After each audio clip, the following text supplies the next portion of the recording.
આજે તો 3-4 દિવસથી પંચાયતનો બોર રિસાઈ ગયો ને નાવાનું તો છોડો, પીવાના પાણીના પણ ફાંફા મરાયા હે. તો જય શ્રીરામ મિત્રો એન્ડ ગુડ મોર્નિંગ. આજે તો બાપાએ ધમકી આપી છે કે ગમે ત્યાંથી પાણી ભરે નહીં તો આજે તારા મોર બોલી જશે. પછી તો વીઆઈપી બળદગાડું લઈને કલ્ટી સુડાવીને ભરાવી દીધો ધોકો. પાણીનું પીપળું લઈને મૂકી દીધું ધોકા ઉપર અને હજડ બમ બાંધી દીધું. અને પછી ટ્રેક્ટર લઈને નીકળી ગયો પાટકવા. સોરી પાણીનું પીપળું ભરવા. થોડોક ખેતરનો રસ્તો પાર કરીને પોકી ગયો કોકના બોરે ચોરી કરવા. બોરે જઈને ટ્રેક્ટર મૂકીને બોર ઉપર ચડ્યો તો ખબર પડી કે આપણે તો રે ભૂલકણા માણસ. મોર બોલી જવાની બીકમાં નડી લાવવાનું જ ભૂલી ગયું. અને પછી ઘરે ફોન કરીને મંગાવી લીધી નડી. એ બોને થોડીક વાર બેહવા તો મળ્યું.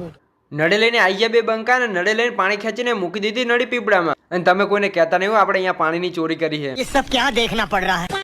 અને હામે જ્યાં સુધી તમારી નજર જાય ત્યાં સુધી બધું આપણા બાપાનું છે, આપણું નહીં હો. ઉભારો પીપળું ભરી ગયું. બખનરી કાઢેલથી બહાર અને વારીને મૂકી દીધી લાલ ઘોડા ઉપર.